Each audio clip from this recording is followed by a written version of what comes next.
దళిత మహిళపై gang రేపు. ఇక చూడు ఎట్లా ఉందో. ఇక ఇవైతే ఎంత దారుణమో చూడండి. ఇక ఒక పక్కన బీహార్లో ఎన్నికలు జరుగుతున్నాయి, దళిత మహిళపై గ్యాంగ్ రేపు. ఈ కొడుకులను ఏం చేయాలి? ఇక బీహార్ కార్మికుల ఆగాయిత్యం. కామారెడ్డి జిల్లాలో వెలుగులోకి ఆలస్యంగా వెలుగు చూసిన ఘటన. రైస్ మిల్ ఎదుట దళిత సంఘాల ఆధ్వర్యంలో ఆందోళన చేస్తున్నటువంటి గ్రామస్తులు. ఇంకో చూడు ఎంత దారుణమో. 6 పేజీలో ఉన్నటువంటి నేపథ్యం ఉంది. ఎంత దారుణం అంటే అంత దారుణము.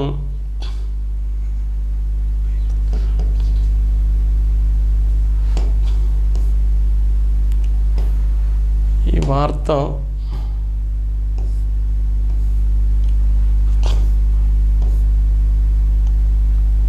బాలికపై అటెండర్ లైంగిక వేధింపులు, బంగారు దుకాణం చోరీ.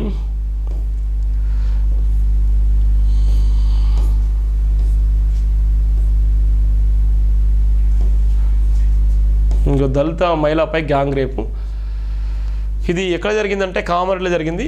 పత్తి ఏరడానికి చేనులోకి వెళ్తున్న ఓ దళిత మహిళపై రైస్ మిల్లులో పనిచేస్తున్న బీహార్ చెందిన కార్మికులు సామూహిక లైంగిక దాడికి పాల్పడ్డారు. కామారెడ్డి జిల్లా పాల్వంచ మండలంలోని పర్తిపేట గ్రామంలో జరిగిన ఈ ఘటన ఆలస్యంగా వెలుగు చూసింది. స్థానికులు తెలిపిన వివరాల ప్రకారం ఆదివారం మధ్యాహ్నం పత్తి ఏరడానికి చేనులోకి వెళ్తున్న దళిత మహిళను రైస్ మిల్లుకు సమీపంలో కాసిన రైస్ మిల్లులో పనిచేసే బీహార్ చెందిన కార్మికులు రోడ్డు పక్కన పొదల్లోకి లాక్కెళ్లి సామూహిక లైంగిక దాడి చేశారు.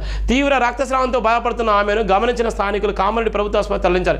ఈ ఘటనపై సోమవారం దళిత సంఘాల ఆధ్వర్యంలో రైస్ మిల్లు వద్ద ఆందోళన నిర్వహించారు.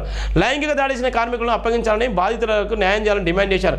ఘటనకు రైస్ మిల్లు యజమాని బాధ్యత వహించాలని రైస్ మిల్లు యజమాని పోలీసులకు సమాచారం చేయడంతో ఘటనా స్థలానికి చేరుకొని పోలీసులు పరిశీలించిన నేపథ్యం ఉంది.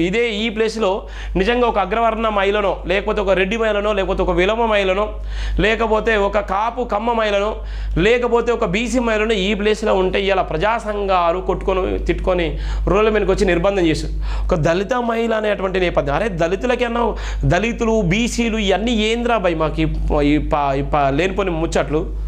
దళితులకన్నా వేరే ఉంటుందా? ఇక్కడ చూడండి ఎంత ఘోరమో. దళిత మహిళట. దళిత మహిళ అంటే ఏంద్రయ్యా మీ వార్తలు? దళితులు బీసీలు ఎస్సీలు అని. ఇంకా చూడు ఎంత ఘోరము. కామారెడ్డిలో జరిగింది.